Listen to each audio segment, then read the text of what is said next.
The scale is lying to you. Not about weight. It measures that correctly. It is lying about risk. Kristen Sahakian and colleagues followed 15,184 adults in NHANES 3 for a mean of 14.3 years. 3,222 deaths occurred in that window. Men with normal body mass index but central obesity, fat distributed around the abdomen and organs rather than dispersed across the body, had a hazard ratio of 1.87 for all-cause mortality compared with normal weight men without central obesity. Higher risk than men classified overweight, higher risk than men classified obese. The scale called them normal.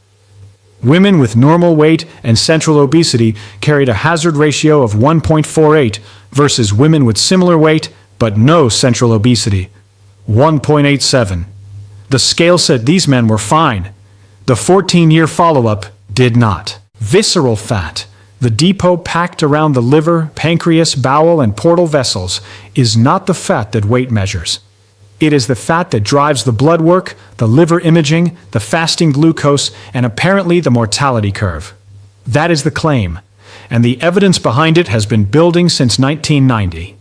The scale discussion already mapped why body mass index cannot distinguish lean mass from fat, and why normal weight central obesity can carry the worst mortality curve in the room. What that discussion did not do is explain the anatomy. Start there, because the confusion about why belly fat persists after weight loss comes from treating abdominal fat as one thing when it is two entirely different tissues. Subcutaneous adipose tissue sits under the skin. You can press it, you can pinch it. It is the layer that changes shape when you lose 20 pounds, and the face thins, and the arms thin, and the clothes fit differently. Visceral adipose tissue is behind the abdominal wall, packed around the liver. It wraps the pancreas, the bowel loops, the mesenteric vessels. You cannot feel it with your hands from the outside. Borga and colleagues documented the dissociation in 2012. Body weight and BMI cannot reliably tell you which depot is full and which is empty. The belt fits in the morning and bites by evening. The diet worked, the number moved, and the blood test is still wrong. That mismatch is not a mystery. It is anatomy. Per Bjorntorp was not working from imaging software or metabolic chambers in the modern sense. He was working from something older and harder. The clinical observation that fat distributed around the abdomen predicted metabolic disease in ways that fat elsewhere did not. He wanted a mechanism. In 1990, in arteriosclerosis, he produced one. The omental and mesenteric depots, the visceral fat, drain through the portal vein directly to the liver, not to the general circulation first, the way subcutaneous fat mobilizes, to the liver first. Those depots are unusually lipolytically active. They carry a preponderance of beta-adrenergic receptors and relatively little alpha-adrenergic inhibition, which means they release free fatty acids easily, readily, at a rate that subcutaneous fat does not match. Those fatty acids travel the portal route to hepatocytes. The liver answers by going wrong in exactly the ways the blood work later shows. Very low-density lipoprotein secretion increases. Hepatic insulin clearance is impaired. Gluconeogenesis from pyruvate, lactate, and alanine accelerates. The triad that characterizes metabolic syndrome, dyslipidemia, insulin resistance, elevated fasting glucose, appearing together in the same body, driven by the same depot. Lee and Kim in 2024, and the review literature before them, established that visceral adipose tissue secretes interleukin-6, TNF-alpha, resistin, and leptin into the portal circulation, while adiponectin falls. Visceral fat is not a passive storage site. It is an organ. It communicates with the liver all day through the portal vein. The fatty liver discussion already traced this from mesenteric fat to hepatocyte VLDL secretion. Bjorntorp described the architecture of that communication in 1990. It has held up for more than 30 years. You now know where visceral fat sits and where its signal drains. The question changes from whether this fat is dangerous to what specifically moves it. The first answer comes from pigments. Tetsuya Takagi and colleagues at Nagoya University of Arts and Sciences published a randomized, double-blind trial in Nutrients in 2020. 28 middle-aged Japanese men, age 40 to 64, all with body mass index of at least 25, assigned to one of 4 daily 400-gram vegetable paste beverages before breakfast for 8 weeks. 4 groups, 2 variables, high or low lycopene carrot, high or low lutein kale versus shibuki cabbage. Every group showed a decline in visceral fat levels by week 8. The high lycopene plus low lutein group moved from 14.8 down to 14.0. The high lycopene plus high lutein group from 15.2 down to 14.2. The low lycopene plus high lutein group from 14.6 down to 13.8. The low lycopene plus low lutein group from 17.0 down to 16.4. 24 men completed the study, not 28. Single center, 8 weeks. Dietary fiber and behavior change related to study participation could have contributed. Takagi and his co-authors named those limits explicitly. The script should too. Carotenoids, the molecules that make carrots orange, tomatoes red, sweet potatoes deep amber, bell peppers bright, and spinach dark green, even when chlorophyll partially hides the yellow-orange signal underneath, are antioxidants and signaling molecules entering a tissue environment already defined by oxidative stress, adipocyte dysfunction, and inflammatory excess. Matsumoto and colleagues in 2021 examined 805 Japanese adults in a cross-sectional design and found serum lutein, beta-carotene, beta-cryptoxanthin, and total carotenoids inversely associated with visceral adiposity, particularly in women. The mechanistic language from cell and animal literature points toward PPAR signaling pathways and oxidative stress reduction. Not dissolved, not melted, shifted. A tissue environment less favorable to fat storage and inflammation. That is the honest version. And what Takagi's groups actually ate. Not supplements, not extracted lycopene in capsule form. Blended carrot, kale, and cabbage, 400 grams before breakfast. Orange and dark green food every day for 8 weeks. You now know what the pigments in orange and dark green plants do inside the depot, at least in the direction the evidence points. The question changes from which vegetables to which molecule has stronger human intervention data behind it. Green tea, specifically catechins, flavonoid polyphenols concentrated in the leaves before processing destroys them. Tomonori Nagal, Tadashi Hase, and Ichiro Tokimitsu at the Healthcare Food Research Laboratories of Kao Corporation in Sumida-ku, Tokyo, published the Anchor Trial in Obesity in 2007. 2-week run-in period first, then multi-center randomization, stratified by sex and body mass index. The bottles carried codes, not product names. 240 subjects completed the protocol. 123 in the catechin group, 117 in control. Both groups drank green tea. One group received 583 milligrams of catechins per day. The other received 96 milligrams. 12 weeks. Subjects maintained their usual diet and physical activity. The catechin group showed greater reductions across every measure Nagal tracked: body weight, BMI, body fat percentage, body fat mass, waist circumference, hip circumference, visceral fat area, subcutaneous fat area, systolic blood pressure in participants whose baseline was 130 or higher.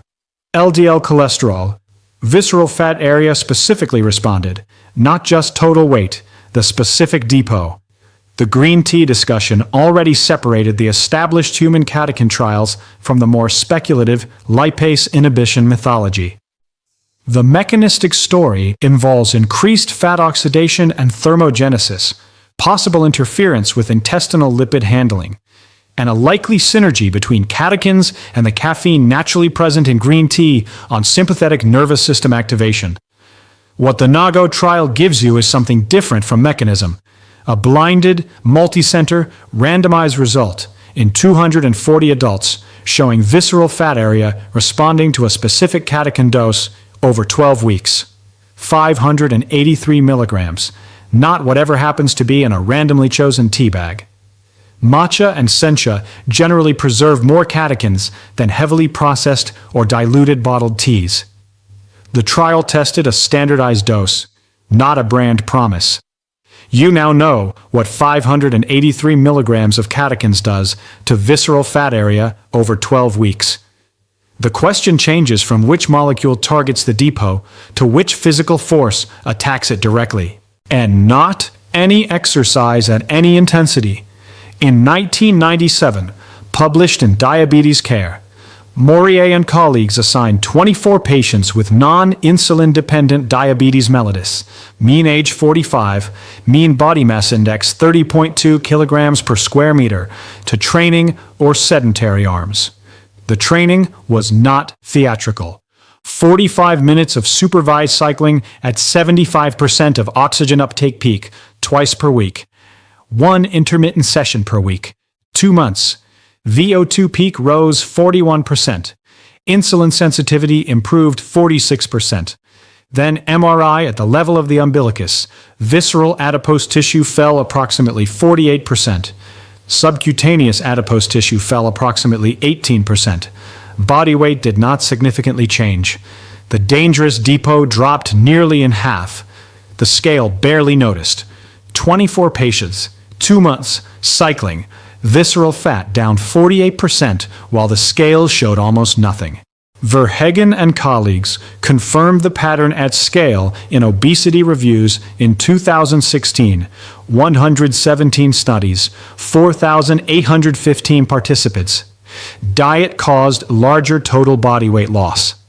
Exercise showed a tendency toward a larger visceral fat decrease. In the absence of any weight loss at all, in studies where body weight did not change, exercise was associated with a 6.1% reduction in visceral adipose tissue, while diet showed virtually no change, approximately 1.1%. Diet moved the scale, exercise moved the dangerous fat. Those are not the same event. You now know that exercise attacks visceral fat even when the scale does not register the attack. The question changes from whether to exercise to what intensity actually crosses the threshold visceral fat responds to, because low-intensity movement on the available evidence does not cross it. Vissers and colleagues examined this directly in PLOS One in 2013. Moderate intensity, 60 to 70% of maximum heart rate, or 45 to 55% of VO2 max, produced a significant visceral fat reduction. High intensity, above 70% of maximum heart rate, also produced a significant reduction. Low intensity produced no significant effect. The threshold exists.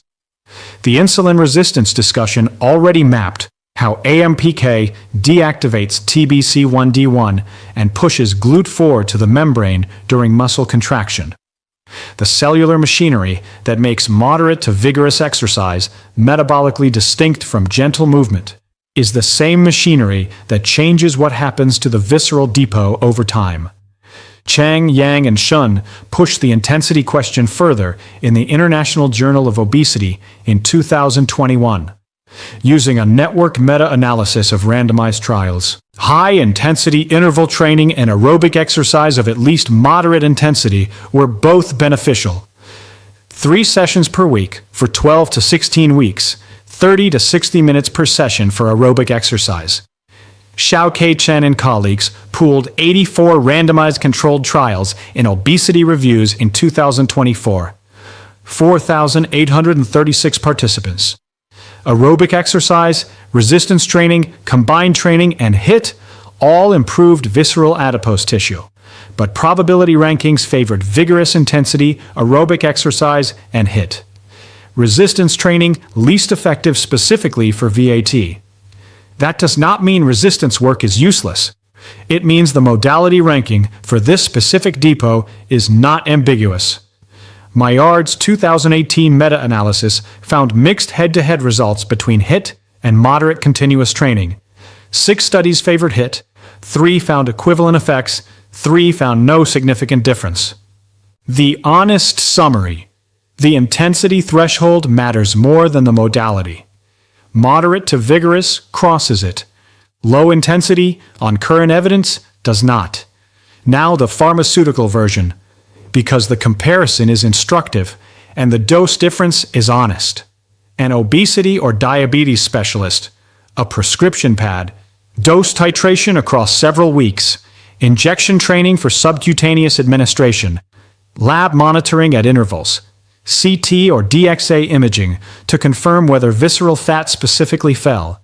Liu and colleagues in cardiovascular diabetology in 2014 gave liraglutide to 31 patients with type 2 diabetes on top of existing metformin and oral agents. 12 weeks. Then measured body composition by DXA and abdominal fat areas by CT. Body weight, waist circumference, total fat, lean mass, subcutaneous adipose tissue, and visceral adipose tissue all fell. The infrastructure behind it, the specialist, the prescription, the titration schedule, the injection, the monitoring, the imaging hardware, the CT reconstruction, the technicians, the clinicians, and the weeks of follow-up. The surgical version adds anesthesia, an operating room, a stapling device, hospitalization, a recovery period, and years of nutritional surveillance. GLP-1 receptor agonists and bariatric surgery produce larger total weight loss than tea and exercise alone. That is the honest comparison. The biology they exploit: appetite regulation, fat mobilization, liver metabolic load, energy substrate handling, is the biology the body already owns. The difference is dose and mechanism of delivery, not the existence of a separate system. Here is where each mechanism sits and what that means for how confident to be. Visceral fat is metabolically dangerous.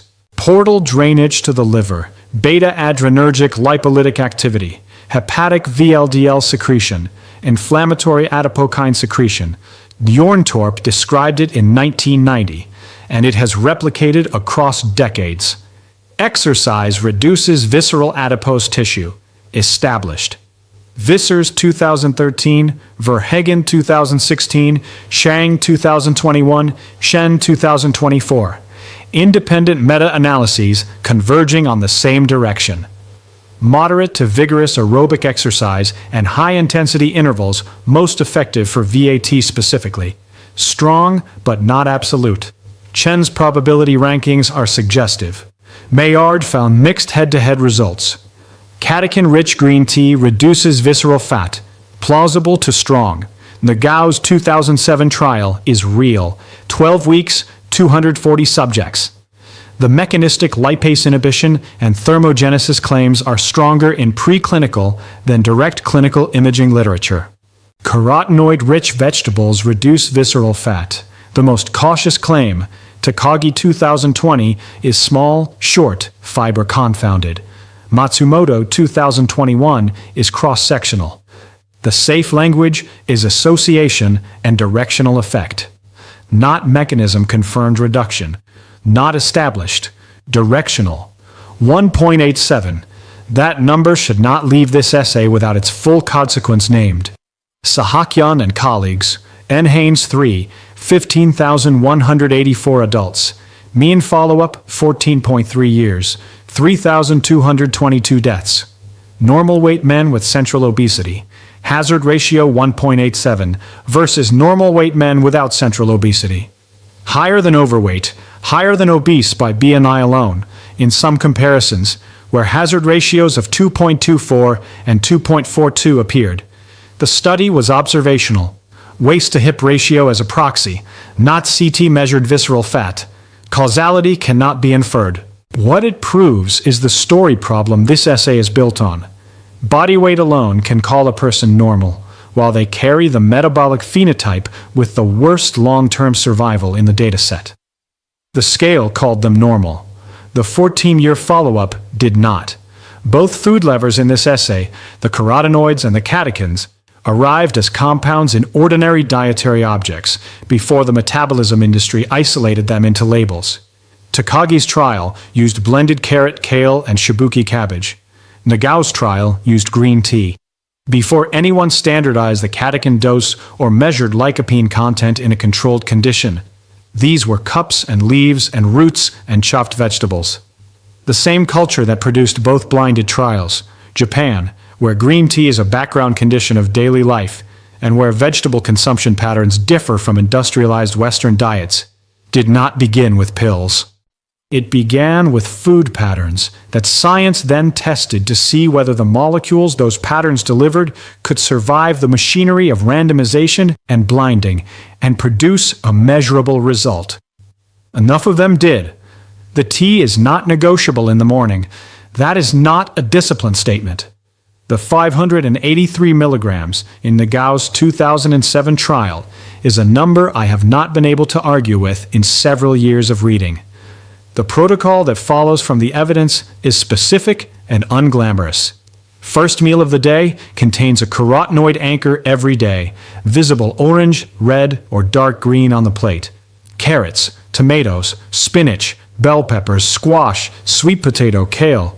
Enough that the plate is not beige. Green tea follows daily in a preparation that preserves catechins, matcha or a well-brewed sencha rather than a diluted bottled product. 2 to 3 cups is the practical target, knowing that the trial standardized at 583 milligrams and that catechin content varies considerably by preparation method and leaf quality. Exercise runs 3 sessions per week for 12 to 16 weeks minimum. 2 of those sessions are 45 minutes at 70 to 80% of maximum heart rate, the talk test range, where full sentences are still possible but require effort. The third is intervals, if joints and preference allow, or a third continuous session if they do not. Cycling, rowing, uphill walking, running, swimming, dancing, the modality matters less than the intensity threshold and the accumulated dose over 12 to 16 weeks. Week 1 produces mostly disappointment. The abdomen has not changed.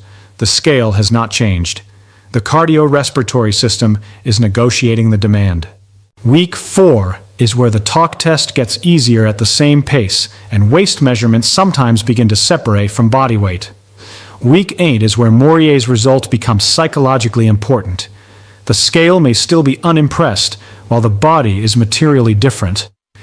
The one contraindication, unstable cardiovascular disease, uncontrolled hypertension, or orthopedic limits that make vigorous exercise unsafe, require medical clearance before forcing intensity.